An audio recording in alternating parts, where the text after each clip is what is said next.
Power is gas, and we help improve ratepayers' safe energy in their new construction projects. I'm specific to commercial, so it also includes water and I cover this southern part of the state. This is very interesting to see some of the steps you guys are taking in this movement. Great, thank you. Yeah, thank you for joining us today. Your input's going to be very, very valuable here. So thank you. John Wall, Mayor of Shadeville. Council President of Shadeville, and our small little disadvantaged city is very electricity dependent, many wells, so we need to be very smart at all times about our electricity. Tom Corrigan, City Administrator, Shady Cove. I do what they tell me to do. Yeah, I'm Tom Dunlap. I'm a registered electrical engineer with Pacific Power, local, 29 years. If you think of the electric system as the human body, I'm kind of like the doctor around here. I'll diagnose and recommend improvement. Thank you. Did we get everybody? Sorry, Well, I mean, we should probably still go. We'll go back to ourselves after we get started here. So, we'll introduce Cooper too. So I think we have a Pacific Power team introduction here in just a second. So let's get into the slide materials here. Okay. So yeah, for those of you online, thank you for joining us. So we do, and please remain on mute. Also, we have time set aside at the end of the workshop for comments and feedback from the online participants. And as a reminder, this workshop is being recorded and will be published to the DSP website. So before we dive into the meeting material, we'd like to take a moment to provide a land acknowledgement.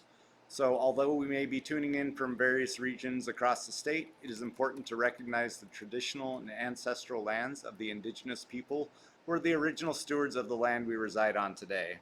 So as these words of acknowledgement are spoken and heard, the ties these nations have to their traditional homeland are renewed and reaffirmed. Those wishing to learn more can go online and visit native-land.ca. So here's our agenda for today. So we're going to start with some introductions from the Pacific Power team. We already got introductions from around the room here. So, but we'll also discuss some logistics for the survey that we've handed out in the room today. There is an interactive component that we want to talk about. And then after that, we'll go, I'll provide an overview of the electric grid and Pacific Power, and then introduce what distribution system planning is and how and why that is changing specifically in Oregon. Following that, I'll hand it off to Daniel Talbot, and he'll introduce the area that we're studying. And then we will have a 10-minute break to grab some food and let's see, hold on, let me just make sure I have admitted people into the room. Matt, if you see some people trying to join the room, can you make sure and admit them? Yep, I'm already doing it. Okay, thank you. Okay, there we go. So then when we return from our break, we'll have a overview of load forecasting and our preliminary load forecasting results for the study area, and also talk about what's coming next at our next workshops. And then Shauna will take over and talk about how we are engaging with stakeholders and the communities. So with that, let's get into some introductions from the Pacific Power team. Let's see.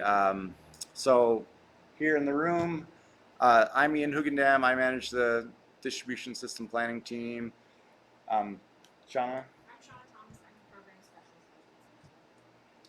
Daniel Talbot, I'm the data minion for this part of the state. And then we have Tom Dunlap, who's introduced himself, and Cooper, did you have a chance to introduce yourself? Cooper Whitman, visual business manager.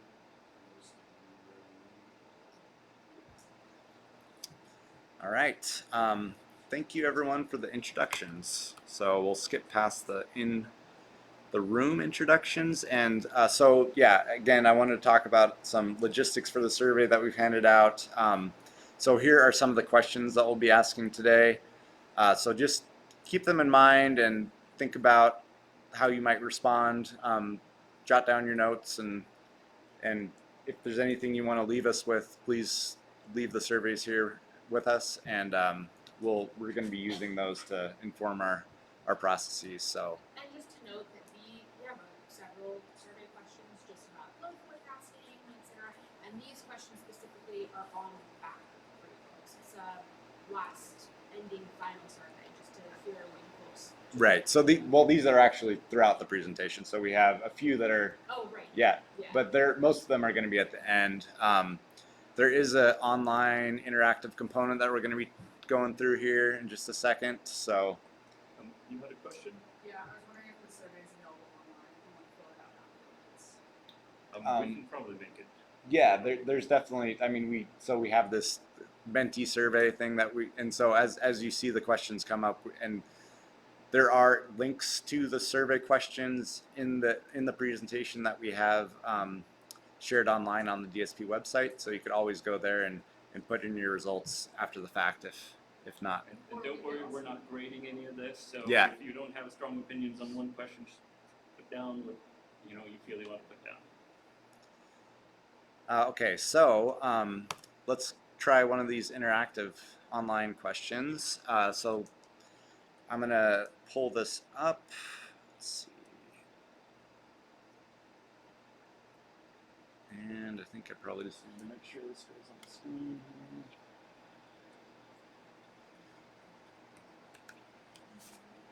So the question is, you might not be able to let me see if I can move this. There we go.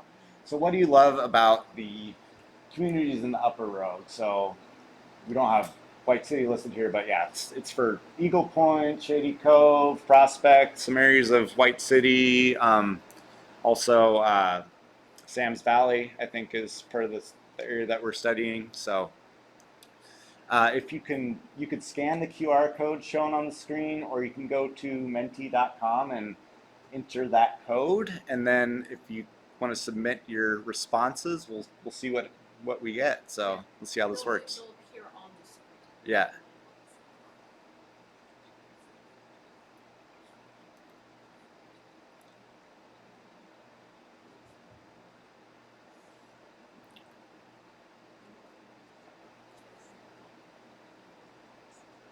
Ian, were you going to share the screen online here? Oh, sorry. Yeah.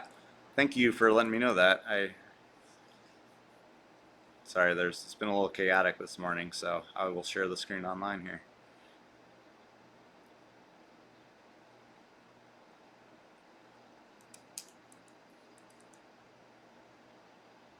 And you can see that now? Yep, thank you. Hold on, let me pull up I think I have there we go. All right, we got some responses coming in.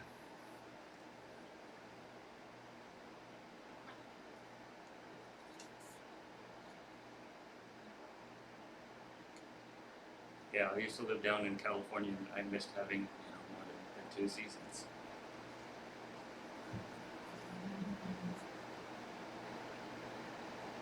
For the variety of activities and outdoor parks, is there an example you'd like to share with us when we're still time? Yeah. Rafting or hiking or anything in particular?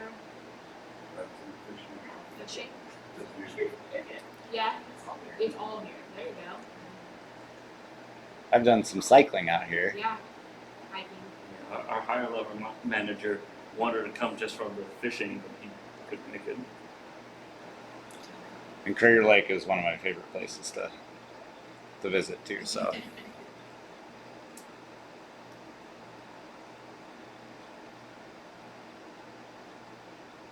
So does everybody here, is the community is active?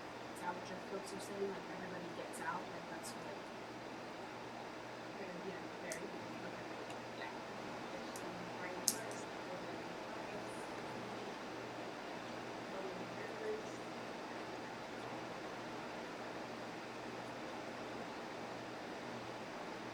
all right.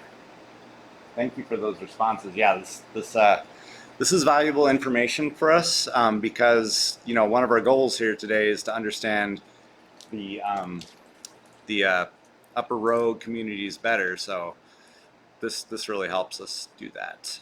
Let's see. Let me go back to the presentation. And let's see here. Let me move this. So yeah, thank you for those responses. And yeah, so like I said, one of our goals here is to understand the upper row communities better. So some other goals of this workshop fall into these three categories, and those are education, engagement, transparency. So today we want to provide some background and context of the distribution system and distribution system planning and the utility, and that is to lay the framework so that we can gather your input into our distribution system planning processes and be effective and be transparent in the grid needs that we identify while we're studying this area and the solutions that we end up pursuing to address those grid needs. So now I want to provide an overview of the electric grid, and this is going to be really high level, but it's just to really make sure that everyone understands when we're talking about the distribution system, what that is.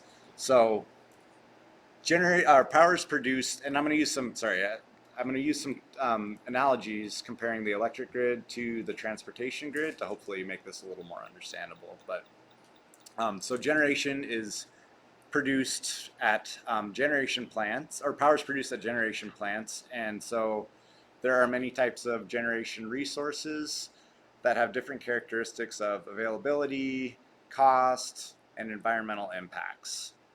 So some examples of generation resources that are connected to the transmission system include hydroelectric plants, wind farms, solar farms, coal plants, and the purpose of the transmission system is to deliver power or to transport power from the generation plants to the distribution systems. So you can think of the transmission system as the interstate highway of the electric grid. And in comparison to the distribution system, the transmission system utilizes higher voltages, and this is because the transmission system needs to send larger amounts of power over longer distances. And the transmission system also has high redundancy, and so what I mean by this is that if there's an outage of a transmission line, there are often alternate transmission paths that can be used to send power from the generation plants to the distribution systems. And the purpose of the distribution system is to deliver power to customers. So there's two main components of the distribution system. There's the distribution substations and the distribution circuits. And you can think of the distribution substations as the exits off the interstate highway. And you can think of the distribution circuits as the roads that connect the exit to the homes and the businesses of the communities.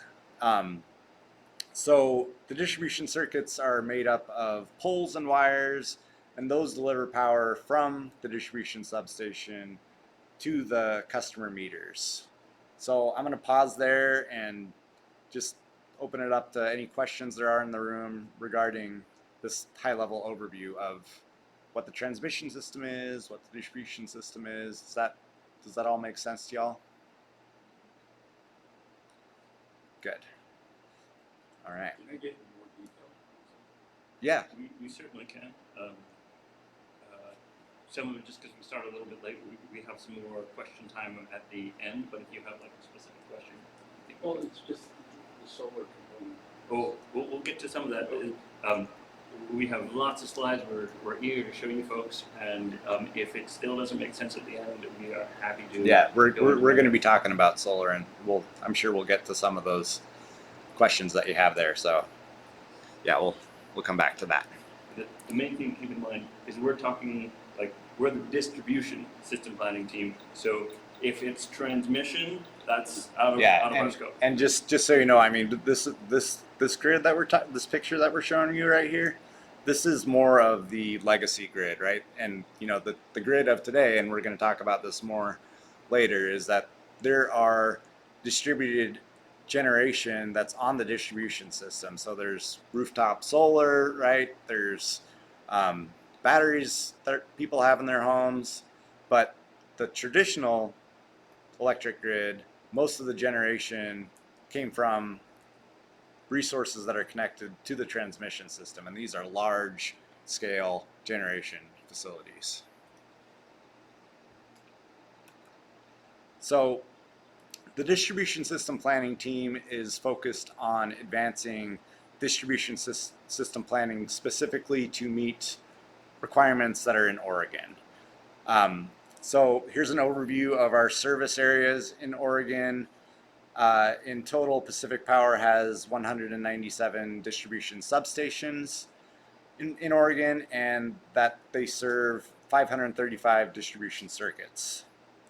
In total, there are 19,000 line miles of distribution circuit. That represents the pole-to-pole distances, so not the total amount of wire that's out there. And in total, there are 629,000 customers that Pacific Power serves in Oregon. So you could see in the map shown here on the screen that in the colored areas represents the Pacific Power service areas that are all across Oregon, and they're very dispersed. And there are local field offices all over Oregon that support these areas. So traditionally, distribution system planning has been conducted by field engineers that are based out of these local offices. And yeah, like Tom, yeah. And so the new distribution system planning processes that we're discussing today are being developed and conducted by the distribution system planning team that is based out of the Portland office. So it's a pretty small team right now. Daniel Talbot's part of it. John is part of it. We have another planning engineer that wasn't able to join us for this trip, but it's a pretty small team right now, and it's going to grow. So now let's talk about what is distribution system planning. So going back to the transportation grid analogies, let's see. Oh yeah. So as a reminder, just the distribution substations are the exits off the interstate highway. The distribution circuits are like the roads that connect the exit to the homes and the businesses of the community. So distribution system planning monitors the traffic on these roads and forecasts for congestion. And so the wires that deliver power to your homes and businesses have limited capacity, and when that capacity is forecasted to be exceeded, then something must be done to accommodate that demand. So distribution system planners will forecast power demand in the different areas that they serve and run simulations of peak loading conditions on models of the distribution circuit, and this allows them to identify when and where grid needs are anticipated and how those grid needs can be addressed. So, and as mentioned, those distribution system planning studies have traditionally been done by field engineers out of those local offices, and those have been done on a 5-year cycle with a 5-year planning horizon. Does that all make sense? Any questions on distribution system planning? Great. So Pacific Power has 99 study areas, of which the Upper Rogue is one of, that's on a 5-year cycle. And these studies have typically taken 2 to 3 months to complete. So there's another type of study that is done when customers with a large load or generation want to connect to our system, and kind of rule of thumb is that if it's a load or generation that's greater than 1 megawatt in size, then a study is done, an ad hoc study is done. So, and these studies are focused on a limited area that's really related to the impact that load or generation would have on the system. So if it's determined that that load or generation pushes the system beyond its limits, then customers that are submitting that request will typically share in the solution costs, but also have influence as to what kind of solution is implemented. Any questions on that? Great. So here is a the typical 5-year cycle planning process. So the first step in the process is load forecasting, and that's one of the things we're talking about here today. But what that involves is reviewing summer and winter historical peak loading conditions, and we measure that at the beginning of the circuits. And what we do with that is we try and determine a growth rate, and that's the basis for what we use for our forecasts for the planning window. So again, traditionally that's been 5 years, and we'll talk more about what we're doing and going forward. But so after that growth rate is determined, then adjustments are made for any known planned large load or generation additions. So after the forecasting step, the next stage is to update the load flow models, so the models of the distribution system, and make sure that the wire sizes that we have modeled in our distribution system models are correct, that the equipment ratings are correct, that the loads and the generation are connected in the right spots, and that the configuration of the circuit is modeled correctly.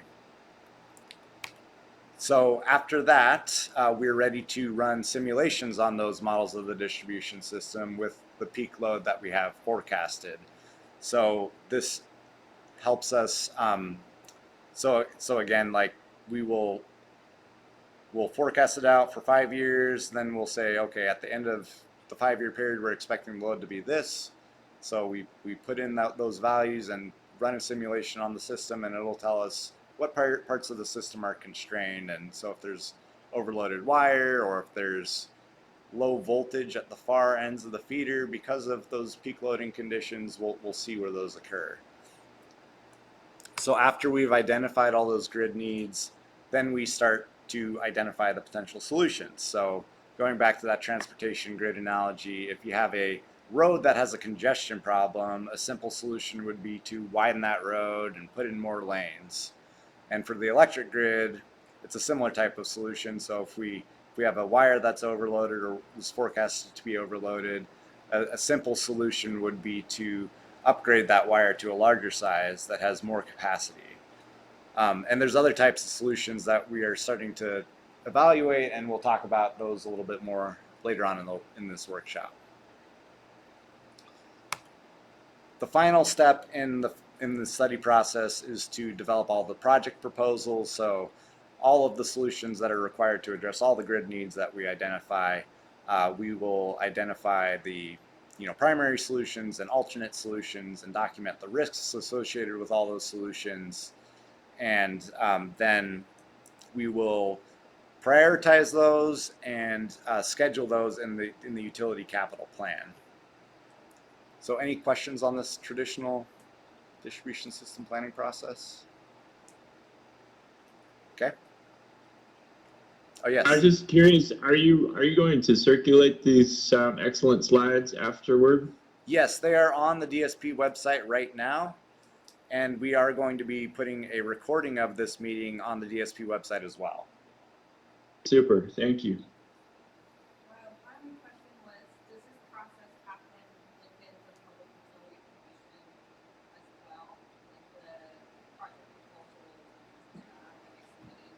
Yeah, so the utility capital plan, all the projects that are part of the utility capital plan go through a review process with the commission, and we get approval for our rate cases. So, but yeah, these are the projects that we identify and study here for this advancement in distribution system planning. Those will be filed also in our distribution system planning filings, which happen periodically. I think the next one's scheduled for 2015 or 2025, and so that then we'll show what we've discussed at all these public meetings, what projects we evaluated, how we're pursuing different solutions and things like that. Any other questions on that? That's a great question. Yeah. Yeah. So moving on, so all these processes that we've been talking about so far have been the traditional processes. And so the traditional distribution system planning processes were based on the legacy distribution system. And we only had to think about loads and flow in a single direction. And so the modern grid has become far more complex with the addition of rooftop and community solar, residential and community scale batteries, electric vehicles and charging stations. So all these evolutions to the grid have made forecasting more complex, and as more people begin to adopt these technologies, we are now starting to have to worry about load flowing in the reverse direction. So we also have access to much more data than we have had in the past. So Pacific Power has replaced most of the meters in their service areas with that have had to have been read manually with meters that could be read remotely. And this is called advanced metering infrastructure, or AMI. So you all have meters at your homes now that we can read get hourly data from and see how much power you've been using. And so we could use this data to analyze increasingly complex usage patterns and generation patterns. So the Oregon PUC recognized this increasing complexity of the grid, and in March of 2019, they opened an investigation into distribution system planning processes for utilities in Oregon. And this resulted in staff proposing guidelines to distribution system planning, requiring the utilities to file their plans to modernize processes for distribution system planning. And so as a result, one of the key changes to distribution system planning is the consideration of non-traditional solutions. So as the grid has become more complex, the opportunities to leverage some of these new technologies have emerged. So some examples of non-traditional solutions that have the potential to address grid needs include implementing programs around accelerating solar adoption, demand-side management, demand response, energy efficiency, and optimization and automated control of utility assets. So all of these things are tools that the utility can use to influence load and or generation for various scenarios. So to identify and implement the non-traditional solutions, collaborating with the communities is required. So this is achieved through the company hosting statewide and local workshops to inform stakeholders and to gather feedback into the distribution system planning processes. And so finally, the increased complexity of the grid requires more granular load forecasting. This includes developing 24-hour load profiles for both peak and minimum load scenarios. And so this is required to understand the grid needs, the persistence of grid needs, and the potential to address those grid needs with non-traditional solutions. Additionally, we have recognized that solar adoption and electric vehicle adoption are primary drivers to changing load patterns, and we have had studies conducted to forecast these impacts at a circuit level. So any questions on all of that? All right. Oh wait, it sounds like everybody here is interested and well versed, but just to emphasize, what DSP does is that circle where it says your community. Right. That's what our team mainly focuses on. Not necessarily, like when we say the grid, it's not necessarily just transmission, Oh, but it's thank like you. actually like your community where that circle is. Just to emphasize. Right. Yeah. So yeah, these are the things we're trying to influence, is the things on this circle. Really, Right, it's like all in the community, not necessarily the transmission lines. yes, and we're looking at impacts on the distribution. So that distribution components, the poles and the wires, right? Yep. Yes. Is the circle for this community isolated to this community, or say there's some huge loading problem in Portland, and they don't have enough electricity? Would there be like where stuff from down here gets shut up there? So where no. it negatively affects us? So no, because that would be thinking about like the impacts on the transmission system, and we're not looking at that yet. But the forecast that we are doing, right, might flow into the integrated resource plan, which is, you know, matching the load that we're expecting with, you know, new generation that's being added to the system. So we do collaborate with them, and we're going to be sharing the forecasts that we make with and making sure that we're in alignment. So there is a kind of an indirect impact on that, but it's not something that we're specifically studying. And to answer part of your question in terms of concerns of, you know, power being diverted from one area or another. So on the transmission side, that's more of like a supply question. And as Ian had pointed out before, on the transmission side, there tends to be a lot more fail-safes and more redundancies to keep stuff like that from happening. So when we go to the distribution, this is more of the demand side. How do we deal with people's demand? And that's what we're talking about here. But to answer your question, those things, there's lots of planning to make sure that kind of stuff doesn't happen. But if we have a forecast that is a certain amount and the transmission can't get it to us because they need to fulfill, I'm originally from Southern California, and rolling brownouts were just a thing you got used to living through every summer because something somewhere else affected our area because we had to conserve power, we weren't getting enough in the area. So That's a great question. So prior to this team, I was an energy trader, and my job as an energy trader is to look at generation and transmission specifically. So what you're referring to is something like an EEA, where it's an emergency, which means there's so many customers turning on their ACs from California, right? That there's not enough generation to supply the entire state with all of the electricity needed. What we're talking about specifically and how we plan, we're talking more about think like Eagle Point or Shady Cove.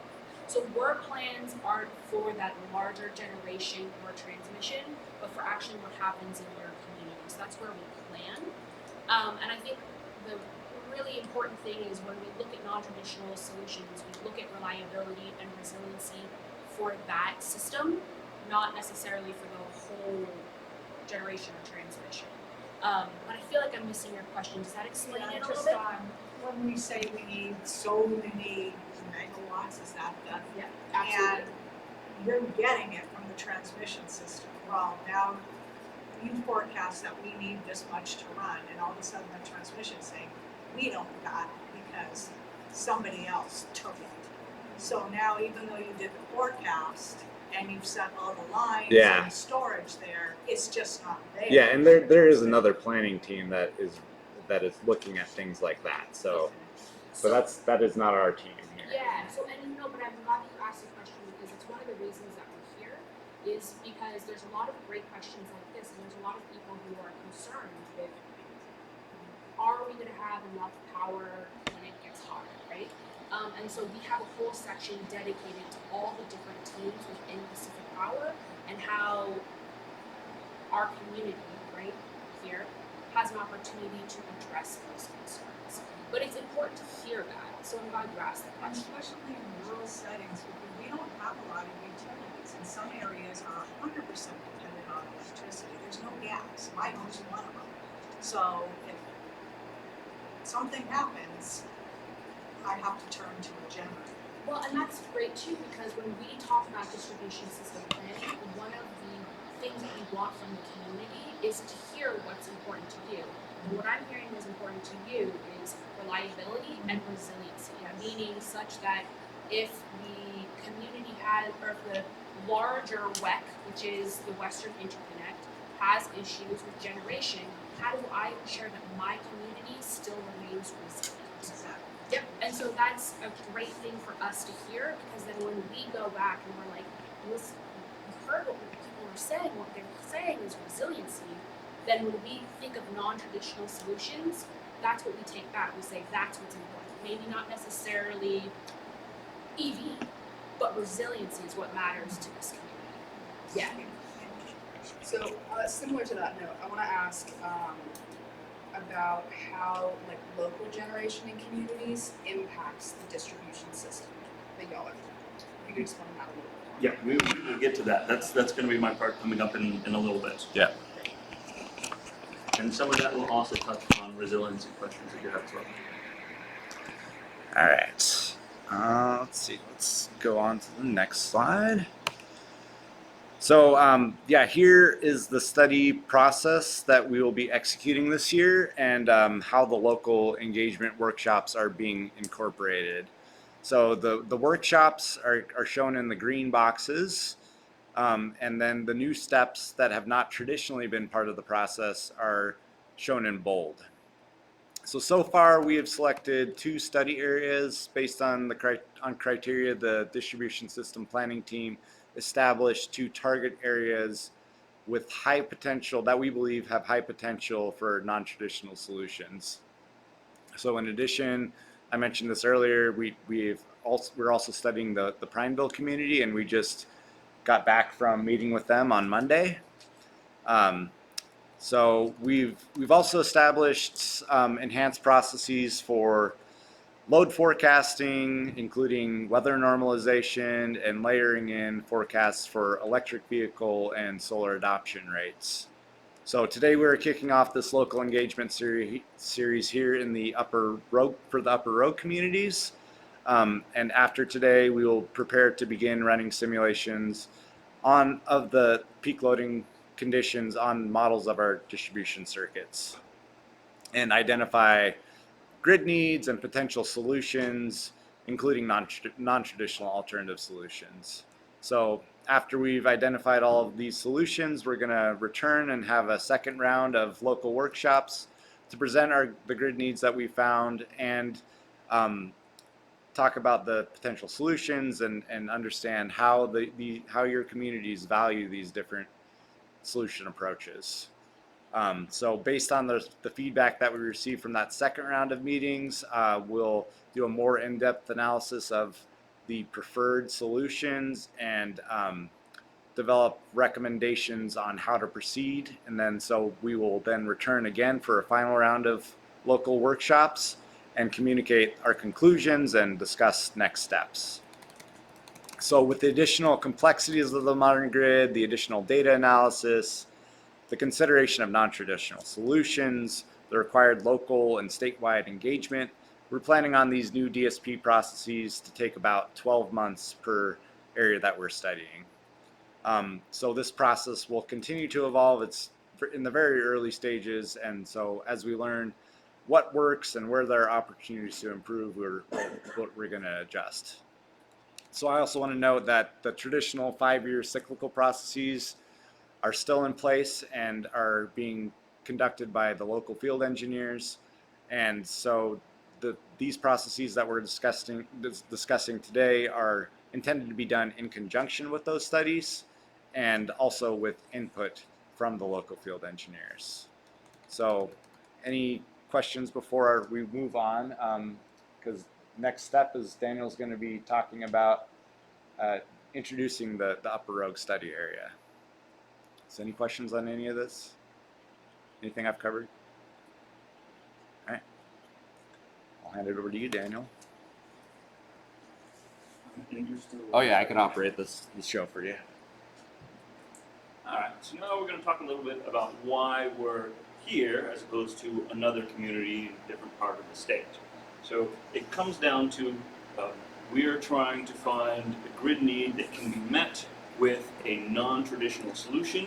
We want to find something that's the most likely to succeed and the most beneficial to the community. And so we went through a long process of looking through, as Ian pointed out, we have more than 500 circuits. We narrowed that down to 12, and then we narrowed that down to 2, each step being, digging deeper than before. And the circuit that we looked at in this area is 4R9, which is also called Lost Creek. Now, it's a little bit hard to see here, but when we were talking about circuit before, it's basically a mostly self-contained part of the grid. So over here, we have the substation, and these blue lines represent the area that we're covering electrically of the Shady Cove area. So we have, right here, we have Shady Cove, the trail, the cloud, and all this area is representing what we're covering. The smaller lines represent sort of when you're going into neighborhoods there, and the thicker lines are kind of the highway, the bigger roads going to that area. Now, we wanted to find a grid need, and it's kind of hard to anticipate a grid need ahead of time. Most of this deals with load growth. An area is requiring more electricity than it was before. So we try to look into our crystal ball and figure out what areas might have a good chunk of load growth. And for this area here, we were anticipating a good chunk of growth, but also a good chunk of distribution generation growth. So solar and other renewables. And that also indicates to us that there would be a likelihood of not only doing a grid need, but of doing a non-traditional solution, that there might be interest in that. There was also forecasted electric vehicle growth. One other thing that we noticed about an area is that the median income for the area that we look at was relatively lower than other areas. So when we try to add in equity, when we say we're trying to lower the bills for the customers, if we have two areas and we say, well, this area is having more energy burden than the other, we want to try to help the area that's having more energy burden, because it'll have a greater impact on the community. Also, there was a little bit of a reliability score issue in this circuit. So this circuit right here is, relatively speaking, a very long circuit. This is one of the longest circuits that PacifiCorp covers in the Oregon Territory. So if there's a problem with the line over here, it can take a while for us to get the field crew there. So that's another issue about resiliency, where people might have longer outages because it's a longer circuit than in other areas. Now, when we break down the customers in this area, this is mostly residential customers. Most of the people here are residential. There's some commercial, and there's also some irrigation. Now, different customers have different electrical needs. If you can go on to the next slide here. So here is the whole study area that we're looking at here. When we did this before, we looked at a specific circuit and then increased the area that we're looking at, so we have a greater chance of finding the most optimum area for a non-traditional solution. So we started looking at other areas around. So all these different colors here represent different circuits in the study area. So here is the Lost Creek circuit, and then we have, going up to Prospect, we have Eagle Point around here. There are a couple circuits here, going over here. So there might be things that come into your mind that might be in a different area or outside of this, and just keep in mind that the geography that we deal with here is, all these lines going around. And keep in mind, different circuits have very different characteristics. Some of these are very long. Prospect, for example, doesn't have very many customers on it. It has some more seasonal aspects to it. But then you come down here at Eagle Point, this looks like a really small circuit here, but that's because it's pretty dense. The population density in that area is a lot higher than some of these other ones. And it's a little bit hard for you to see on this, but the lines here are much more dense here, and this is a urban setting, whereas you might have rural settings around here, or even lower population in this area here. Now, when we look at the population count, so this is 10 different circuits out of 6 different substations. So there's a lot of diversity there. There's not a single point that can be taken care of to address all of these. But we're trying to look for particular circuits where we can do stuff. If there's something going on another circuit, that doesn't necessarily affect a different circuit over here that's run out of another substation. And there are not one, but 3 circuits in this area that are in the top 10 longest circuits in our service area in Oregon. You see this one here, and this one here. Now, for the population here, we have our population centers. We'll get into that a little bit more. But the population count only tells so much, because residential customer use is not the same as industrial customer use. And then a single industrial customer can use a significant amount of energy and take up to half or more of the energy use of a particular circuit. And remember, we're also talking about distribution here. If we were talking about like a data center or a really big customer or something like that, that would be on the transmission side. I have not seen many of those in this area from what I've looked at. Tom would know more. But generally speaking, it's all downstream of the substations. Also, irrigation customers are worth pointing out because their electrical use is very different from most of the other customers. It tends to be more seasonally based. So that's something we also have to keep in mind. Next slide. Some things that I noticed when I was looking at this area from a very high level point. We have the Eagle Point and Shady Cove population.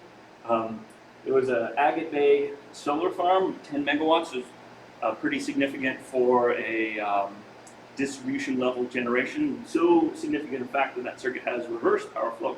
We'll get into that a little bit more. There's also a 3 megawatt biogas plant that was pretty interesting. Also saw some stuff on Wikipedia about the Butte Creek Mill, so that might be one of the things to try to look at on the way out of town. And again, 3 of the longest circuits that we deal with in Oregon Territory. So I've spent enough time telling you about your community. We have some surveys there that we're looking to hear more about what you folks feel about your community. Of course, we're looking specifically more for energy concerns, and we've heard a lot of that, but any other things that give us more insight into this area makes it easier to work with folks and get any sort of implementation of new solutions out there. So should we take a break then? And are we at that point? All right. Yeah, we had planned on taking a break at some point for food. So we have food coming. The pizza street opens at 12, so we're making our food as we speak. So we'll have pizza there just shortly. Actually, will you go back to that other slide? Oh, sure. Is everybody in a rush to get up, or can we? Oh, perfect. Phyllis, should we just talk about these questions? Yeah, let's talk about these questions. So you heard about resiliency and electrification for homes is a big issue. Is there anything else though that when you think about energy concerns in your area that is something that you feel strongly about? Does anybody planning or Something that we've heard a lot is energy efficiency upgrades are really important to people, but the whole messaging on energy efficiency is often individual burden, which then creates inequitable burden on low-income families. Right. Often a higher energy burden, but the cost of those upgrades is really expensive and also often cost prohibitive. So something that is interesting to me and is interesting to a lot of the communities we talk to is some sort of program that can make it more expensive to do energy efficiency upgrades for an entire community, so it's not just those who can afford them to actually be able to do them. So that's something that we come across that seems really figured out. Yeah, and that's where we really want to collaborate with the Energy Trust of Oregon to find programs that we can roll out in these communities and target these communities specifically. So. The other thing with energy efficiency is that a lot of times there's a lot of messaging that the return on investment is less and you need to be upgrading the most inefficient system of a furnace to that that's too cumbersome in order for it to make business sense. But in a lot of cases you're gonna miss the most crucial populations by only focusing on ROI and individuals at a time. So that's why we really think community level programs that really address all these problems in a holistic and systemic scale. when you say community though, what do you mean by that? What's an example of a community level? If we're not thinking of an individual person, right? What does that look like? I mean, I could see that looking like a manufactured home park, something like that, like multifamily housing, or even a whole neighborhood and thinking about outreach to a whole neighborhood and doing it targeted that way. So you're saying that instead of, and so correct me where I'm wrong, because this is complex, right? Yeah. Instead of just focusing on individual energy efficiency upgrades, you're thinking about targeting a whole apartment complex and talking about energy efficiency, but not necessarily like appliances, but other maybe smaller energy efficiency projects. Is that what you're saying? Kind of all of them, yeah, because I think appliances are important. Right. They're you know, huge. Yeah, exactly, like huge energy uses. But also like the smaller pieces like air sealing, especially since we know air quality is a big thing around here that people are concerned about. And a lot of those things that you need a contractor to come out, but they're not necessarily priority investments because it's small things, there's no big ROI. So if you could do them on, like bring a contractor out to do a bunch of upgrades on a whole community at one time, it would be a better use of everyone's time and being able to actually get the upgrades for the entire community. And when you work with your community, how do you feel about outreach with those projects? Is it hard to convince people? Is it easy, or do you have like a large network of people that you're able to talk to? How are you able to interact with the community so that if we come, we can utilize a partnership to ensure that both resources are used to get a greater outreach? Yeah, I think that's a good point. Something that's important for us in the communities we work with is often bilingual resources. Okay. Making sure that we understand what kind of outreach is most effective, so not necessarily always coming with an agenda, but having an event that's also just like fun and people want to come to anyway. You offer pizza? Yes, or for pizza. Yeah. But some of those things that instead of always just coming to people with an agenda with the salesmanship pitch, instead of coming in being like, this is something that can really like help our community do better. And really like I think partnering with people from like the city and things like that where it's people who know the community who care about it and are invested in seeing improvements. Yeah, absolutely. You know, and I think that that's so important because it comes back to a resilience question, right? Is because when you're looking at these circuits and you're saying, how do we, there's two components, right? There's energy efficiency, and that flows into resiliency because when you have a community that has greater energy efficiency, they're not pulling the same amount of load, which then when we have issues with generation, the whole community remains more resilient, right? So it's trying to find these ways where it helps this community, but it also helps this larger community resilience reliability issues. So I think that's fantastic because what I'm hearing, and correct me where I'm wrong, is that the partnership needs to be an outreach of maybe educating the community a little bit more about what opportunities that are not necessarily big, but where small impacts can make a change if we invest, right? Is that what you're saying? Yeah, but I think addressing the messaging very like individualized, like this is something you need to do to save energy instead of like more the community level approach of Okay. this is something we all can do that will serve the community at large.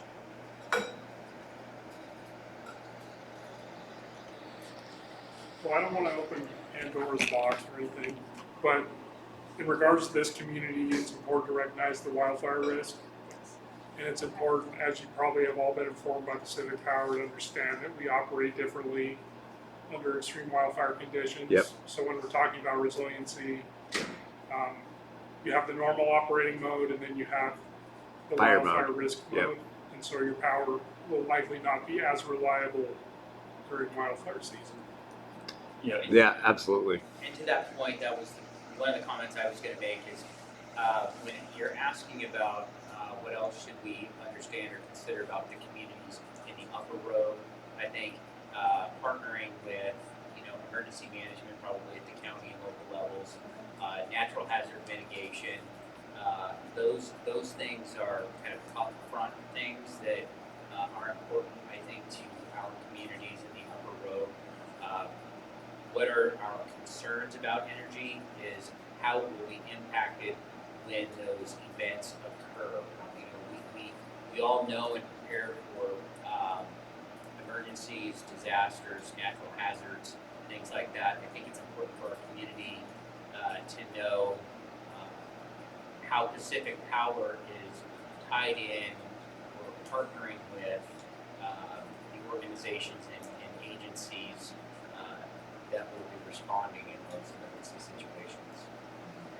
And to piggyback on that, Jackson County right now and all the surrounding cities are working on natural hazard mitigation right now. And what does that look like when you say they're working on it? Like, it not just energy. It's 284 pages front and back. Oh, wow. Okay, so it's serious. It's really good reading. I Yeah. can send it to you. Yeah, no, absolutely. We will read it. He didn't raise anything. I'm a county commissioner. I invited to come here. He's not raised anything. It's really, really important, and you're right. Because the national hazard mitigation takes in everything into account. It looks at the big picture. What are the real threats to this community?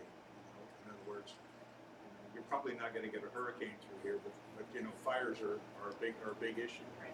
And my understanding is that Holly Powers and our emergency manager just did an exercise with Pacific Power. I believe or had some discussion with you. Holly Powers? Yeah, there's a Holly table, Powers. the tabletop warrior. Yeah. Oh, there's a tabletop exercise that they were just doing. Yeah, that's what I remember seeing that and everything, and I think we're going to get briefed on it tomorrow too. So to talk about that, but I think that's doing those exercises like that in advance is critical. And I think thank you for bringing all this up, because we can talk to the right people, and we are under the wildfire an asset management group, so we can talk to someone and have them come with us next time and talk to you a little bit more about what we're doing and how we're partnering. I think that would be important, and I think that it can't be understated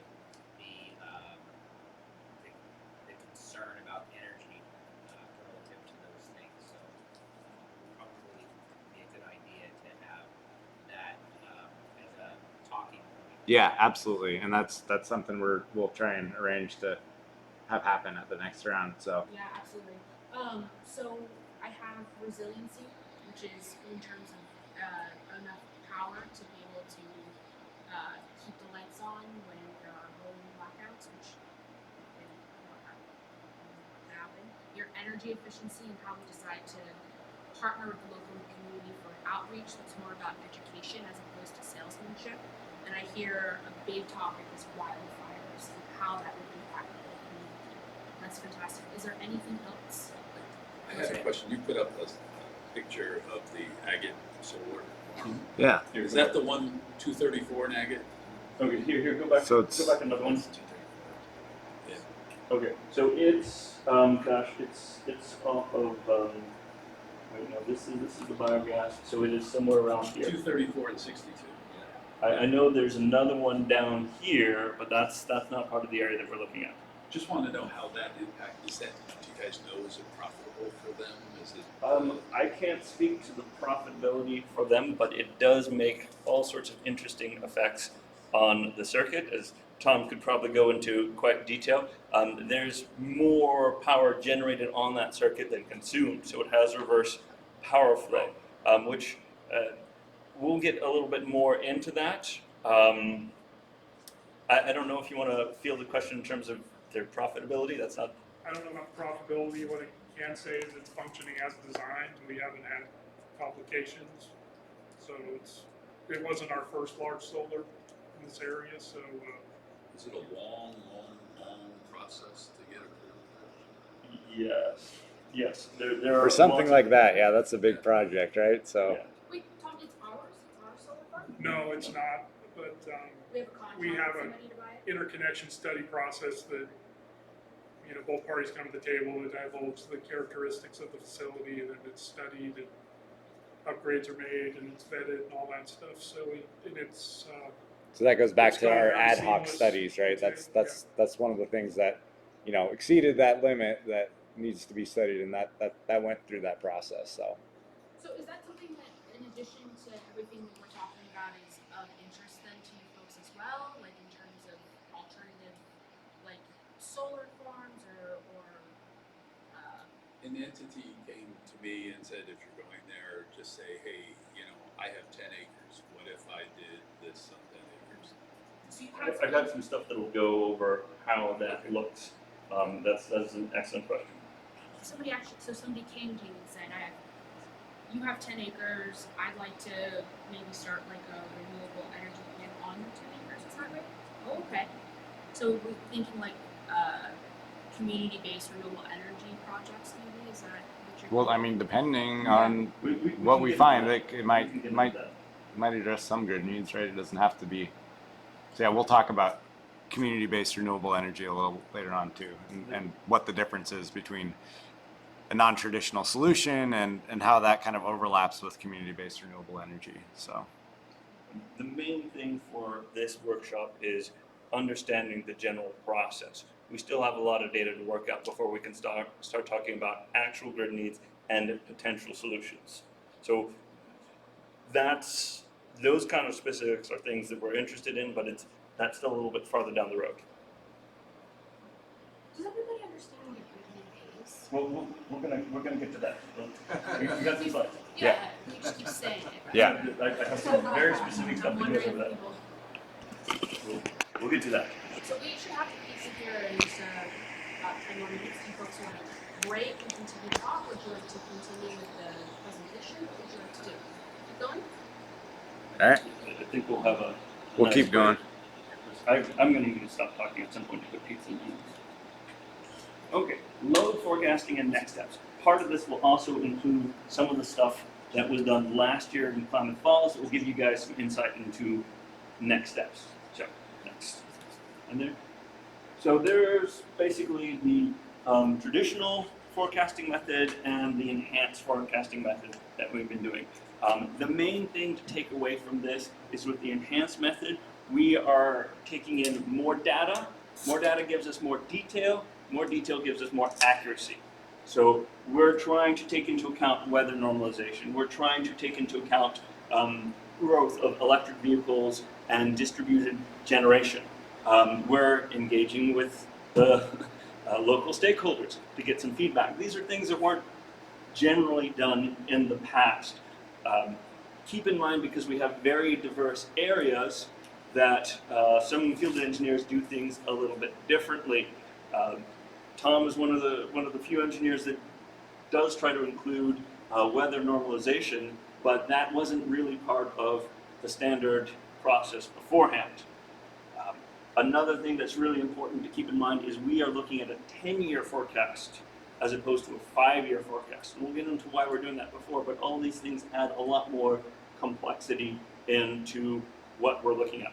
What's the weather normalization? An excellent question. So, 2021, we had some really hot days all across the state. Got up to 115 degrees. Hot days tend to have heavy loading. Everybody turns on the AC. Everybody. And so those tend to be the peak loads. And we'll get into a little bit more about what that means. Well, actually, I might as well get into that right now. And so when we are trying to put together,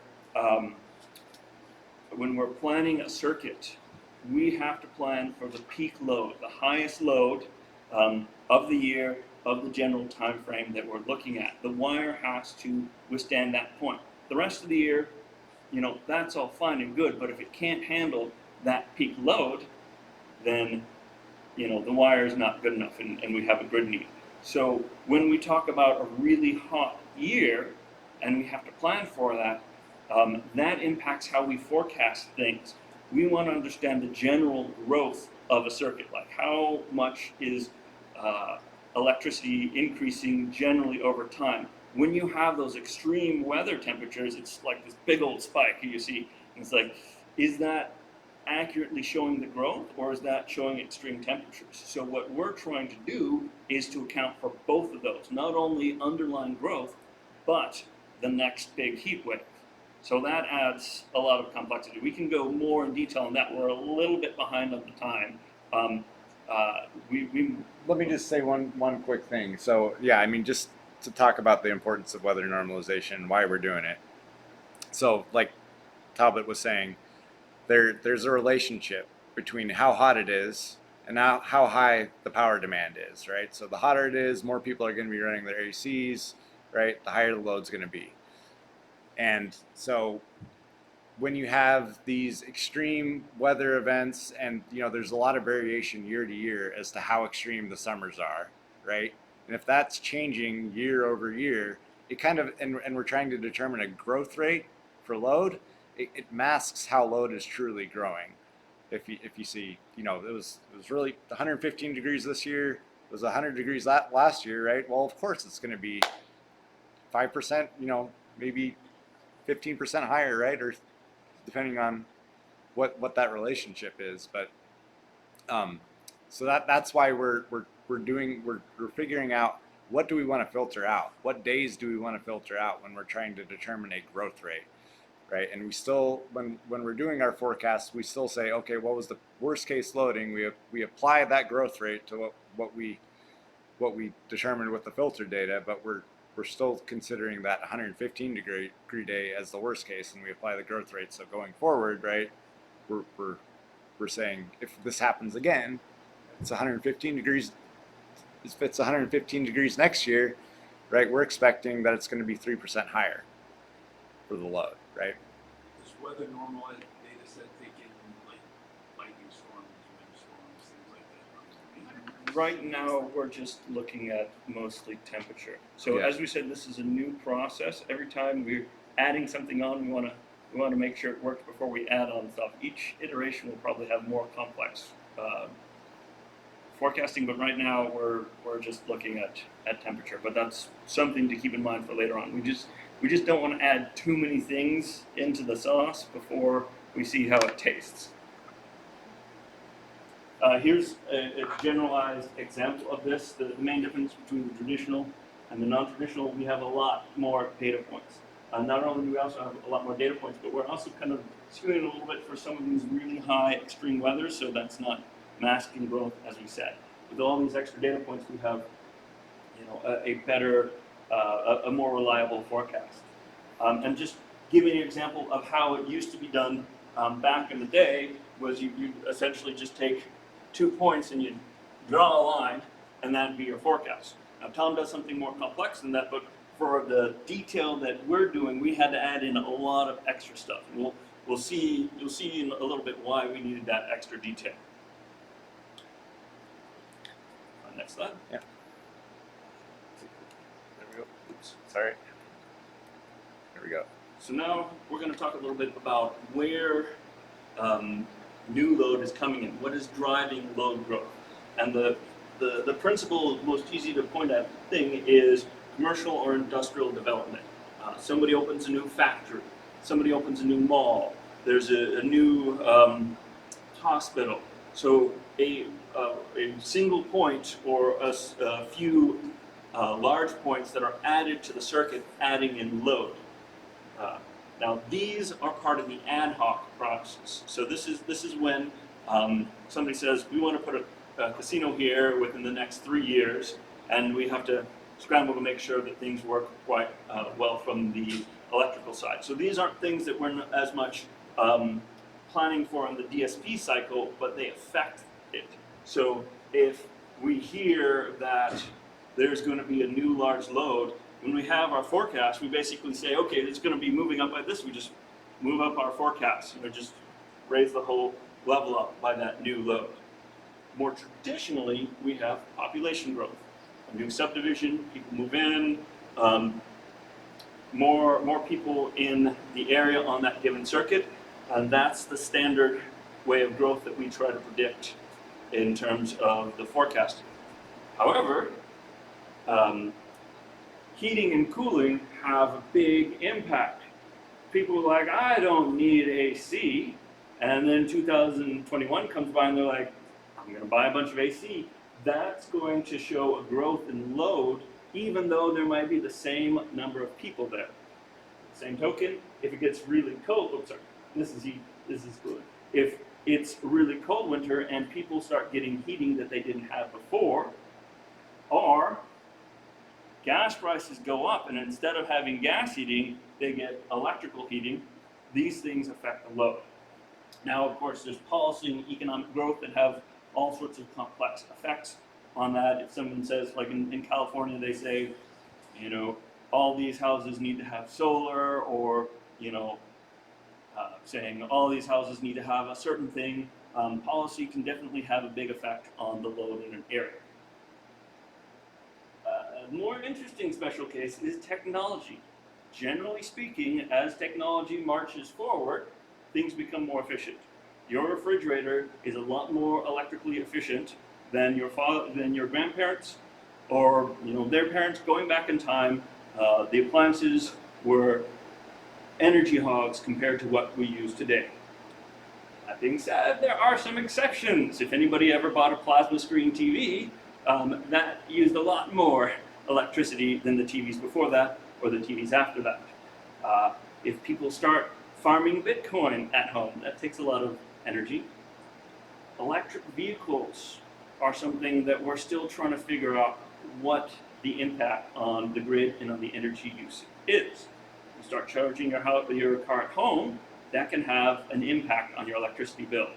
That being said, if you charge it at a different time of day, it might have considerably less impact on the grid. And we'll go into that later. So this is one of the things that we're trying to take into account. Frankly, this is still pretty new territory, so nobody has any great solid answers yet, although lots of people have questions. So this is part of the thing that we're trying to take into account.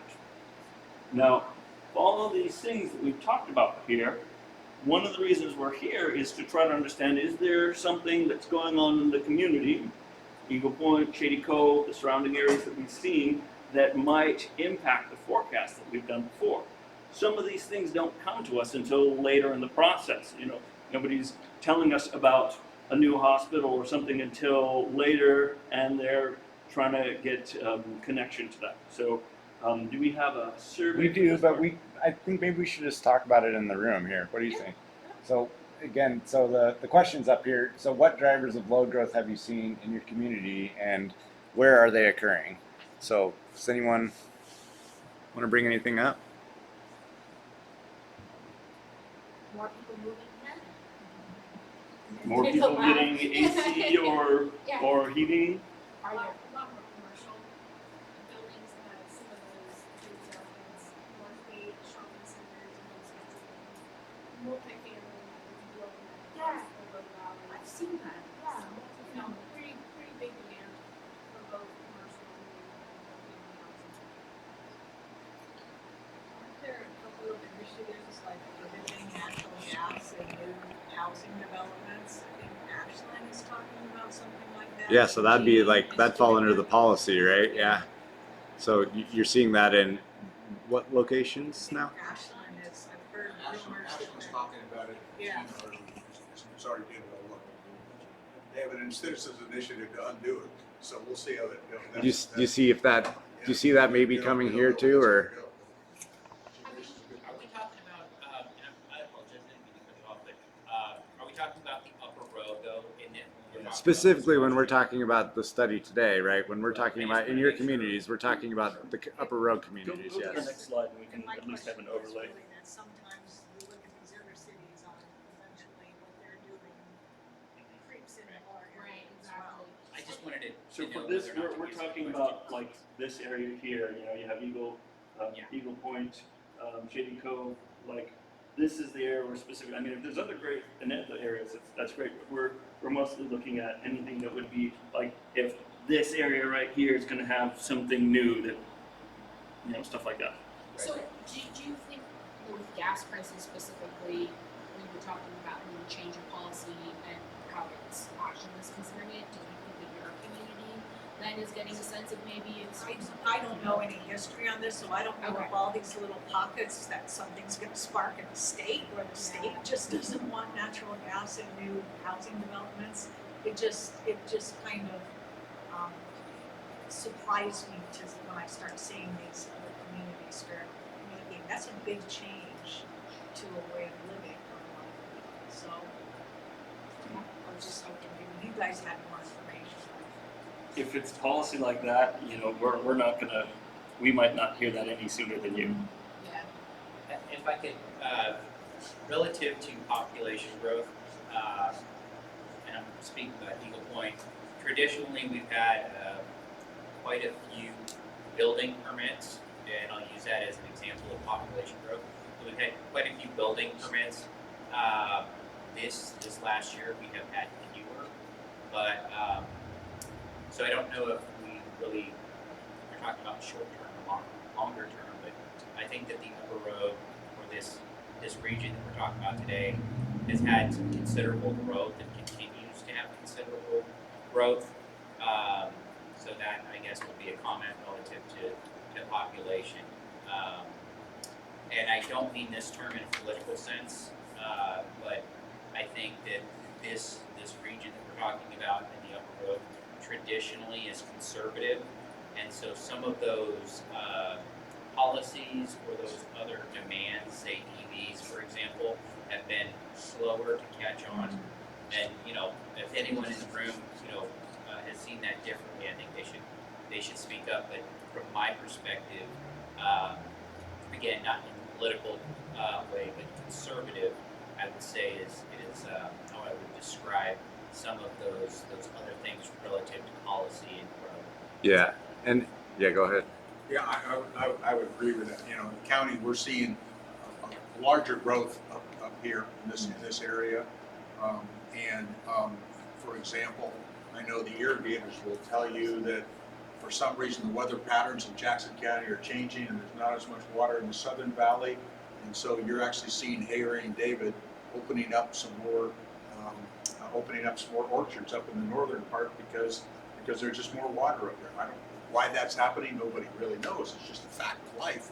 And for example, but I think you could say that. And since I live in Ashland, I don't think you're going to probably see. I don't think you're going to show up in Eagle Point a city council meeting like the one I was at in Ashland about the gas and everything. I don't see that happening here. Yeah, and I think that's a very good point.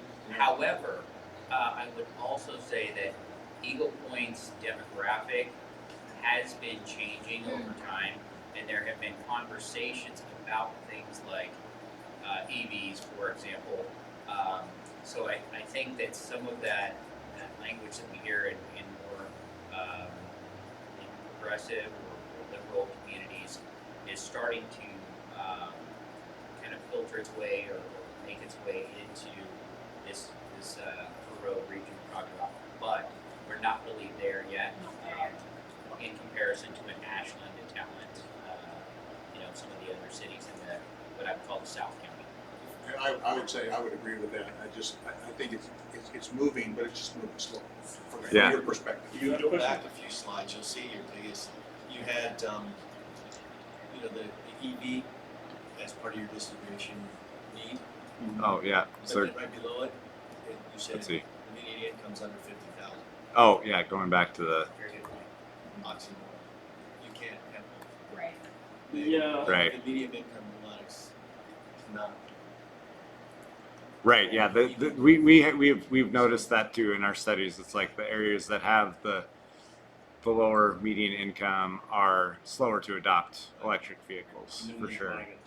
There are more barriers that have to be overcome the lower the median income. And if you look at this whole area, like Aaron was saying, if you go outside of Eagle Point and look at the growth, it's minimal. It's very, very minimal. If you look at the growth of Shady Cove over the last 10 years, like we have grown maybe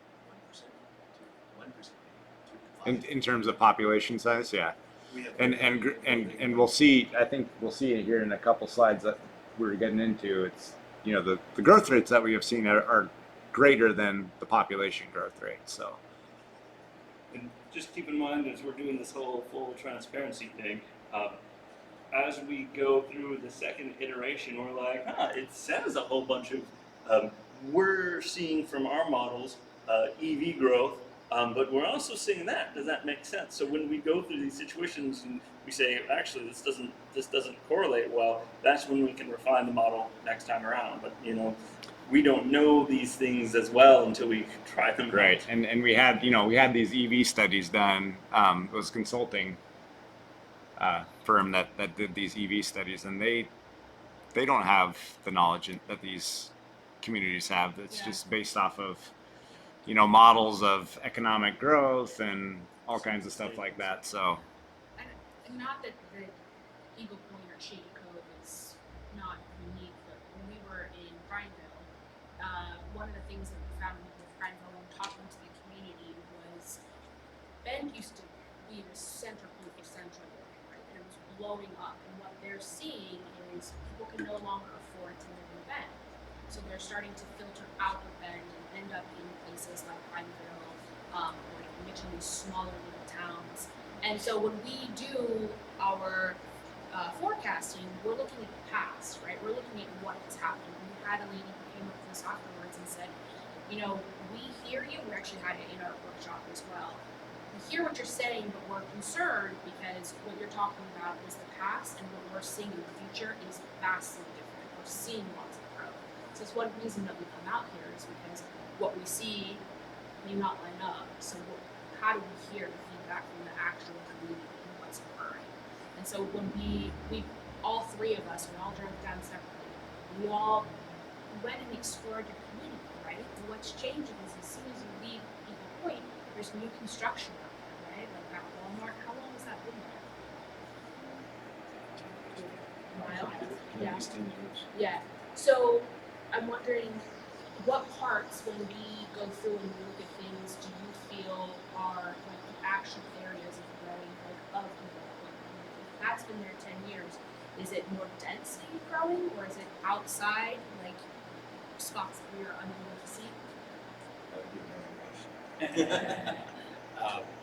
Eagle Point is becoming more dense. Okay, so it is dense.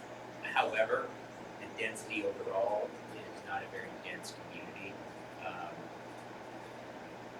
especially when compared to some of the other cities in the Rogue Valley. We still have buildable lands, so people are still developing within the city limits. And I think that the mayor's comment about Shady Cove was exactly what I was hoping someone would raise their hand and say, you know, it's different where I live. You know, Eagle Point is this way, but if we're talking about this upper road kind of a region, we should be talking about, you know, all the way. Once you get outside of Shady Cove, you really have to go. You're very rural. And like this, like we were saying about those long lines, you do have long distribution lines out there, Prospect and stuff. But your distribution growth is going to be very minimal. Yeah, and that's what we're expecting too. We're not we'll talk a little bit about what we're seeing. We'll get to some of what we're seeing. So you have a little bit of a basis of comparison. Tom, I thought. Yeah, the only thing I would add is we've had impulse growth with marijuana farms on. Oh, that should have been on our growth We like to call section. that cultivation on paper. And they're primarily two circuits, Stevens Road, 4 Romeo, 4-1, and Dodge Bridge, 4 Romeo, 3-5. We've had some significant impulse growth there. So the blue and the green circuit shown here. The green and the Magenta. Oh, yeah, magenta. So in this area here, just going over this again, this is the 10 different circuits. Eagle Point is more or less these two circuits, 4R17 and 4R13. When we look at this here, we got engineer name, the not so engineer name, the load that we're seeing today. Again, the peak load, as engineers we have to plan for the worst. So that's, we're only showing, the worst that we have in the time period. We have the projected growth, and some of these like the really far out there circuits, we're not seeing any growth at all. Some of the circuits closer to where there's population in 413, that's the highest growth that we're seeing there. The projected load in here, the percent capacity utilized, that's the more interesting one at this point, because that's where we're looking at the ratings inside the substation and saying, are we getting close to those advised ratings? And when you get above 90%, that's when then you need to start doing something about it. Now, in terms of grid needs, when we're looking at a 5 to 10 year window for doing stuff, if there's a really high growth, like maybe down in Medford or somewhere else, things are changing too quickly for us to do stuff. That's when you start having those ad hoc studies that Ian were talking about, where something needs to be done quickly. But for the kind of solutions we're talking about, it needs to be not too much growth, not too little growth. We're looking for the Goldilocks zone of growth. And that tends to be more around here, but also taking into account the capacity. So we're seeing projections that in 10 years, something needs to be done to take some of the load off the substation. Now, that's not a guarantee that there's a grid need that would be a good fit for a non-traditional solution. All these are just indications of, oh, you know, this circuit here, 4R13 right here, and then the circuit that covers Shady Cove. Both of these have things that might be interesting, that might be applicable to what we're doing. And at the end of the day, we're gonna try to figure out the one that has the best possibility of a non-traditional solution. We have a lot more to do before we have any particular answers on that. A thing to note here, this is the summer forecast. Traditionally, we do a summer and winter because you have the summer peak and the winter peak, the coldest, the warmest. Traditionally, this area, they spend more energy keeping themselves warm in the winter than cool during the summer. That's changing a bit, but the thing to keep in mind, the grid need that we generally are interested in, and I'll get in a little bit more in that as we go on, is overcapacity, where there's more load, more current going through a piece of equipment than it's rated for. When that happens, the equipment starts to overheat and doesn't work as well and starts damaging the equipment. Well, when it's summer, that rating is lower because the equipment is already pretty hot and it doesn't have as much time to cool down during winter. Whereas winter, go to the next slide, you have free cooling. So you can push the equipment a lot higher. So even though some of these numbers are higher, you don't see as many flags over here because you can put more current through and have to worry about less overheating. The growth rate, we were generally seeing less growth rate in winter, even though it's higher. And to me, that kind of indicates that people have already bought a lot of heating. So that's one of those things where, like, is that true, or are we going to see an increase here because people are switching over to electric heating? So those are unknowns that we're looking into more. But we saw enough flags from summer to go on to the next stage. So the next stage, we take all the predictions and data that we have, we put them into our models, we do some extra verification on the models. Just keep in mind, we put a lot more data in than has been used in processes significantly in the past. We rely on a lot of data that's been around for a long time. Just as an amusing anecdote about this, several years ago, I was looking at a circuit and the model just would not work. And I looked at it and looked at it, and I found that one of the lines that looked just like any other lines, the back-end data was saying that it was 1,000,000 feet long, that line was 1,000,000 feet long, and it turned out that the GPS coordinates, one of them had put default 00. So one end was all the way in the Atlantic. And we fixed that, but that just goes to show that when we do something new, sometimes we run into little hiccups, so we try to go through a process of looking through the data and looking through it again to make sure it actually makes sense to what's actually on the ground. So when we run this, we also do a minimum loading scenario. That's something that was traditionally not done, because when people say, I want to put a whole bunch of generation on the circuit, it is important to know how much can you put before energy starts going the other direction. Now, that's not to say that it can't be done. Obviously, it can be done because of the agate-based solar, but we have to put in a lot more equipment. We have to put in more equipment at the substation for protection purposes and various other things. So you need to know what that point is, because there's extra dollars involved in that if you want to go beyond that point. Now, we run all those things, we see what happens, and we try to identify grid needs. If there are no grid needs, that's the thing. We need to figure out what grid needs, and that's what brought us to this area, is because we thought there's a good chance of there being a grid need. We have to identify all the standard traditional, like what would normally be done for these grid needs. And of those, because some of those circuits aren't going to have grid needs. That one way out there, that's not going to have a grid need, most likely.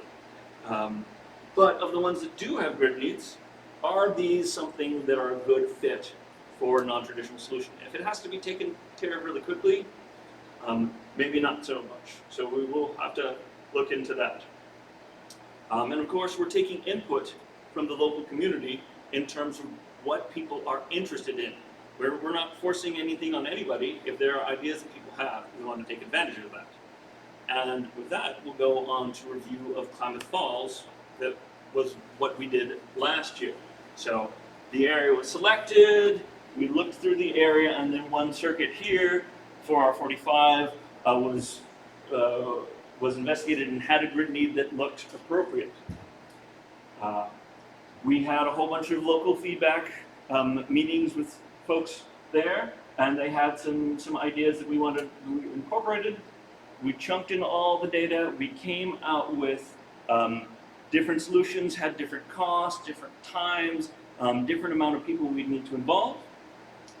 And then we looked at the most feasible and the most opportune one to look at. Now, we've been talking about grid needs, and here you can't quite see it very well, but this is a slice from 2018 to 2022 of all the standard grid needs that Pacific Corp saw in its service area. This does not include ad hoc studies. But the total count here, most of it is the overcapacity that I talked about. And then here we have different buckets, up to 5,000, up to 200,000, above 200,000. Again, overcapacity is the one that makes that gets the most notice for frequency and cost. So if we're looking for grid needs, we want to find something that's kind of representative of our system. Now, you can do a non-traditional solution on any of these, but if the grid need is there's a voltage issue and you just need to send some person out to change a setting on the equipment, it's kind of hard to justify sending some guy out for 2-3 hours compared to a massive solar and storage campaign or energy efficiency. So we try to find something that is a good fit for all the work that we're doing and all the benefit that we're getting out compared to the actual grid need. So go to the next slide. So this was a specific circuit.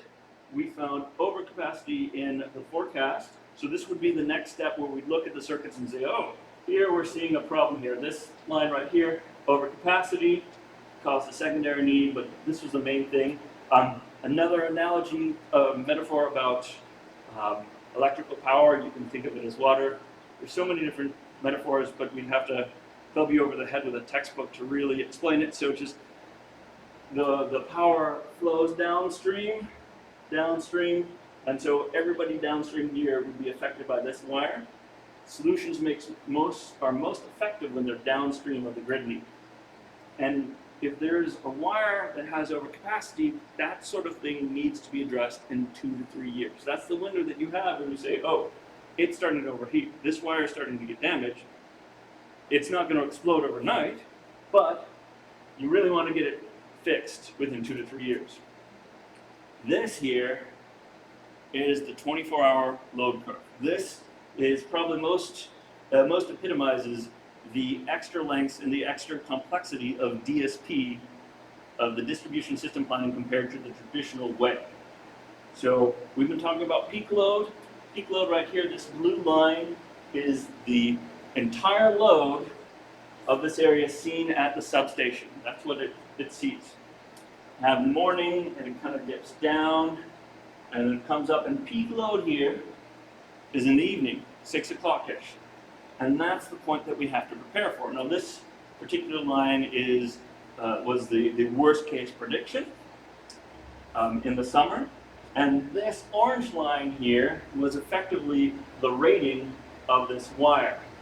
When the load on the circuit goes above this, and it's a bit of a simplification, sorry Tom, when it goes above this line, that's when you start having overcapacity. So the overload, the grid need, is this whole area here from about 2 in the afternoon to 9 at night. And so this whole area, this whole time, has to be addressed if you're trying to fix the grid need. And it has to be done in 2 to 3 years. 2 to 3 years just seems like a really long time. Yeah, so, but it's not overloaded all the time. It's overloaded on that 115-degree day. So, yeah. So it was estimated maybe totaled 20 hours over, those years. So, there were 3 to 4 days each summer where it would peak. And most of the days weren't that extreme. They'd just peak a little bit here, and then the next year it'd peak a little bit more, and then the next year it'd peak more. So it takes a while. I mean, the wires aren't so fragile that if you go above the rating, it bursts into flames.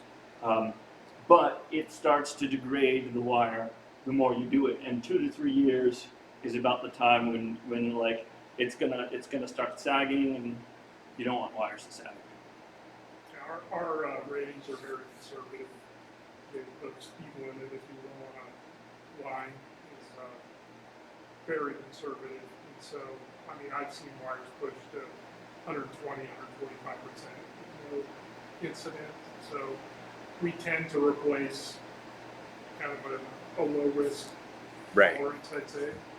Yeah, absolutely. Right. It's based on sag of the line, primarily, not the line's gonna split in two. Yeah, it's not going to burn up and Yeah. cause a fire, right? Right. That's not going to Sags, happen. it can- Oh, yeah. So would that mean that this wouldn't justify like a planned power shutoff of the tower? No. The planned power shutoffs would happen if there's actually a fire happening in the area, and they want to make sure that the power lines aren't going to exacerbate that, right, and cause more faults to happen, right, and more fires to be ignited from the Pacific Power lines, right? A lot of that is based off of previous history, like if these were conditions in the past where something was knocked over, so a Right. piece of equipment. Or if there's like really high winds and there's a fire going, then yeah, definitely something like that would trigger a planned power shutoff. Yes.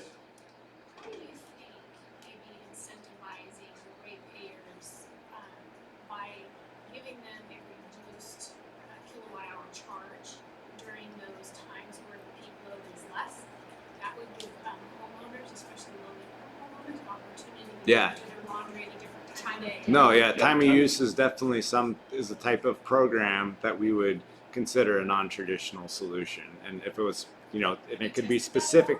It could be specific. No, we haven't tested that yet. So these are all things that are. in certain areas.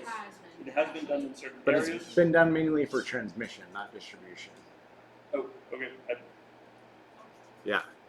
So if we Well, have our portfolio used to include time of use maybe 20 years ago. I'm not quite sure if we currently offer time of use or not. we do. So, Yeah. if we go on to the next slide, we can start examining that just a little bit more. I mean, But yeah, we have a lot of latitude into what types of solutions we can try and develop, right? I mean, these are all new programs that we would be working with you to say, this is like a pilot area that we're testing this type of solution, and we'll incentivize you to help us develop this program. So. Well, it makes a lot of sense because what she mentioned earlier is that you have low-income folks and they just can't afford to put dollars out to make their property more efficient. And a lot of times they're Yeah. renting, and so there's no benefit for them to do that. But yeah, And it could be like, something like, we can work with someone to provide smart thermostats to these homes, right? And then we can incentivize them to participate in a smart thermostat program where we say, we want to turn your set point in your home a little higher during this period of time because that's going to help us stay below our limits. We go to the next slide. Back in the hands of the people that are paying these bills. Right. It's just huge. That's a good point. Here, go to the next slide.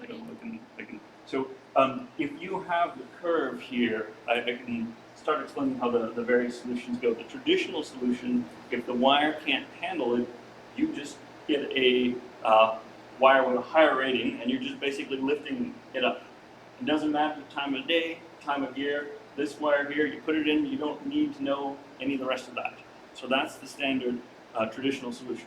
When we get into non-traditional solutions, and this is just some of this stuff, and I will try to incorporate what you're talking about here to make a picture about this. These are hypothetical on this. One is demand-side management, where basically you contact a number of customers, or it works better if it's a few large ones, and say, we need like a megawatt reduction in this hour, between 2 and 9. So that would be, sometimes that's trying to convince people to reduce hour during the hottest day of the year. But talking about what you were saying in terms of shifting it, that would essentially be trying to move some of this, like lower this, but then raise this. So that is another potential solution where you say, you know, how can we shift load around? Because the overall energy is not as important in this situation as the peak. And if we can lower the peak, that can potentially address the solution. So the distribution generation with solar here, this is just a solar only. Don't worry, I'm going to get to battery storage. This dotted gray line here indicates solar power offsetting the normal line. And you see that it brings it down the lowest during the middle of the day, high noon. But when the sun starts going down, you don't get as much power. So right over here, by the time of peak load, the sun's already down. You're getting almost nothing from solar generation. And while you've taken care of this part of the grid need, this part of the grid need still remains. This is the part that you would address with battery storage. If you have battery storage, it would need to be discharged at this time. So battery storage is a lot of stuff. We don't really have that much time to go into that. I'd be happy to talk about that more afterwards. But these are potential solutions. So the next step after we identify grid needs in an area, we'd start saying, okay, how many homes would we need to contact in order to do this? How much solar generation would we need, and how much battery storage would we need? So we go to the next slide. At the end of the day, when we compared the traditional solution with two ones that were picked out by the local stakeholders that are interested in solar and battery storage and targeted energy efficiency, when we compared those all and did, cost comparison, we ended up going with the traditional reconductoring due to several constraints. So one of the things is it needs to be done in 2 to 3 years. Energy efficiency had a lot of promise for not being too expensive, but it was estimated to take 5 to 10 years to get enough benefit to meet that grid need, and that just that wasn't something that we could do. Solar and battery storage had potential, but if the grid need was here, you really needed the people downstream, and there were only so many people downstream, and the amount that was required seemed not feasible with the people we had to work with. This all led us to the idea that we need a longer study horizon. 5 years was not enough if we were looking at a solution that might take 5 to 10 years to do. So that's why we increased the horizon. Not to say that we can't do anything that's within 5 years, but we're going to have more opportunities when we look out 10 years. Because the other hand of that was that here we evaluated this alone and then this alone, when in reality it would make more sense to try to do a bit of both of them at the same time. Have a solar and battery initiative where there would be incentive worked out as well as doing targeted energy efficiency at the same time. This all adds to the complexity because, how much do we add to this and how much do we add to that? And you had a question? Yeah, so when you're talking solar and battery storage as a solution, was this every home would have solar and battery, or what does that fully mean? So we made a whole bunch of estimates on this. There's a program in Utah on the Rocky Mountain Power side where they did one smart battery program, so we used a lot of assumptions from there, but using an assumption of roughly, somebody's going to have a 10 kilowatt solar and 10 kilowatt storage, that we estimated that we needed 300 people in an area that had 400 people. And so it just didn't seem feasible to get 3/4 of the people in this area to pay for solar and storage. And roll out a smart battery program, right? And then, so the smart battery program is another thing. We cannot make people discharge their batteries. It has to be done at a specific time. You have to work in through the manufacturers of those batteries. It's easier. A bunch of stuff on that. But so was the assumption of private Oh, residence? I'll do Yes. that. I forgot to do that. Yes. But I'll do it. So there are a couple different options on that. What has standard been done is to try to work with the community through that. It traditionally looked at rooftop solar, but larger things, larger renewable energy, community based renewable energy, where you have, people chip in for a large solar farm, that is something that might make a lot more sense. So those are things that we're trying to widen out. For a long time, the narrative had only been rooftop solar, but we want to expand that to consider other options that can be done. We talked with irrigation customers down in Klamath Falls, about various things that I can talk about later on after we've had pizza. Yeah, so we have just a couple more slides, and they're not nearly as technical, and we just had pizza, and I know everybody is hungry, and I genuinely appreciate you folks remaining engaged when you're probably hungry. Do you want to just pause for a minute and go eat some pizza, and then come back for the last 4 slides, or do you want to just push through? You want to push through? Yeah, okay, push done. through. Done. Okay, let's do it. 5 minutes to the hour, so if people have timelines. I have to unhide a slide here real quick, so pardon me for this. It'll be really quick, I promise. Sorry for squishing your time. I blame the projector. Oh no, it was not the projector. Yeah, you're right. I'm on a lot. No, we're just getting a lot of really great interaction with this group, so thank you so much. Yeah. I guess while we're getting that slide, does everybody understand, I guess, the non-traditional solution portion of Klamath Falls? Okay, cool. There we go. But just to reiterate, you guys ended up going with a traditional method. We did, yes. In this case, just because it's... We just reconducted. We put they're working on putting basically a thicker wire there. With more capacity, yeah. So shifting that line up, that was the... And part of that was because we saw the need in 2 to 3 years, and so we needed to address it quicker than we had the opportunity to address the non-traditional solution. And that's why we decided to extend it out longer, was because that way we had more time to say, hey, we expect this growth to occur. What can we do before we reach that point to make the solutions and actually see it in that road? And then, so these are my last couple of slides. I can hop in you there. want to... Yeah, sure. Okay, so just as Daniel mentioned, when the DSP team studied the Klamath Falls area, they considered those 2 non-traditional solutions. So solar and battery, and then targeted energy efficiency. Another component to the DSP process is to review the potential benefits non-traditional solutions could offer our customers and to society as a whole. So an example of these potential benefits are reduced energy bills, greater reliability and resilience, tax incentives, greater energy independence, and improved comfort. So when we think about more insulation, right? Cooler in the summer, warmer in the winter. Benefits to society could be cleaner air due to less particle emission, greater community energy or greater community resilience, and greater community energy independence.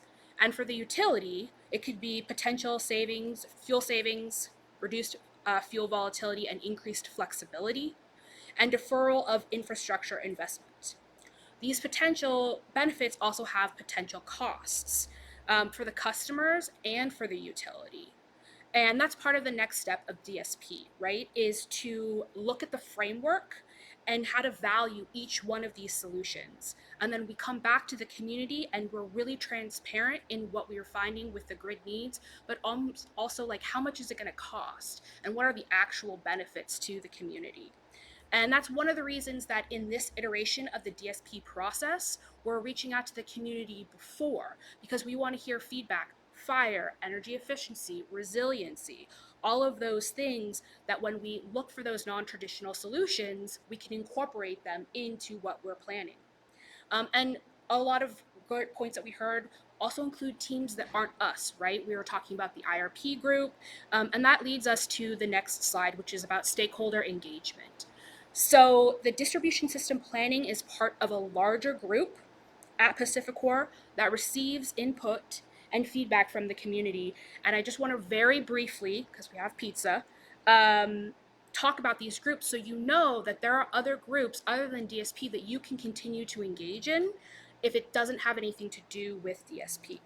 So DSP is part of the Clean Energy Plan Engagement Series. All of these groups are open to the public, and all of this information that I'm sharing with you and more is online under our Community Input Group tab.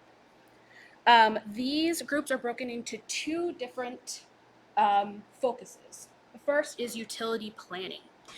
Utility planning is generation, it's transmission, it's distribution, which we've been talking about, but it's also something called the Clean Energy Plan.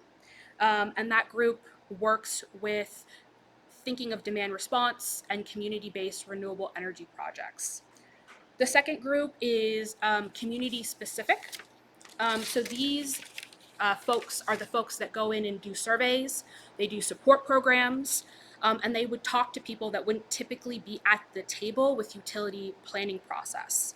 So let's go over those very briefly. So first is our integrated resource plan group. They are the folks that file our 20-year strategic plan, focusing on 2 to 4 year actionable steps. They are the folks that complete the extensive data forecasting, modeling, portfolio analysis to balance all of our system needs with all of our regulatory requirements. Their next meeting is to be determined, but they post all of their previous studies, comments, inputs, filings all online. So you folks have an opportunity to review what Pacific Power studied, what folks said, what the concerns were, and be able to review it. The next group is our Oregon Clean Energy Plan stakeholder group. The goal of this group is to create an actionable strategy to provide emission-free electricity to customers by 2040. It works closely with the IRP group, with regulatory groups, with the DSP team, and with other internal and external stakeholders to ensure that we reach this ambitious goal. Their next meeting is on the 28th. And then the last two groups are groups that are group specific. So we have a group at Pacific Power that's dedicated to the Oregon Tribal Nations. And the goal of this group is to hear from a community that wouldn't traditionally be part of the utility planning process, to understand their needs, perspectives, barriers to participation, and to help PacifiCorp with outreach. We are guests at their next meeting on the 28th. And then the last group is the Oregon Community Benefit and Impacts Advisory Group. This group, like the tribal nations, is comprised of stakeholders that would not traditionally be part of the utility planning process. The primary topics are community benefit indicators, which track tangible metrics to ensure that the customers, community, environment are all seeking positive engagement with PacifiCorp. And then everybody who's interested in having these questions about resiliency or reliability or how do you engage with this community, I would advise them to attend one of these meetings so that you can hear how we're actually measuring actual positive change. And then this is our stakeholder engagement timeline for 2023. And I wanted to bring this up because a lot of times you hear folks talk about engagement, but you don't see it when it's actually occurring. So we have meetings for DSP. We already had one in February. We had in April. We have 2 more in July. We have 1 in November and December. The CEP folks, they have meetings throughout the year. Our CEP engagement tribal folks, they have it throughout the year. So this is just a slide to show you that, like, when we say we're committed to these things, it's written on paper, it's planned, and it's going to occur. And so we have one more slide. We can talk about it. We have food, but it's our final survey and discussion slide. Yeah, I think maybe we should just leave this up and Yeah. talk about these questions as we're grabbing some food. So, and for the people online, I apologize. We kind of ran over a little bit. So I think we're probably just going to wrap up the online meeting here. But is there anything anyone wants to bring up before we close out this online meeting? And then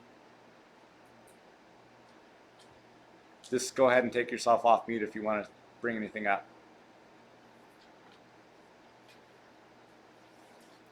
Well, hearing nothing, great. Thank you for joining us today, and look forward to meeting with you again soon.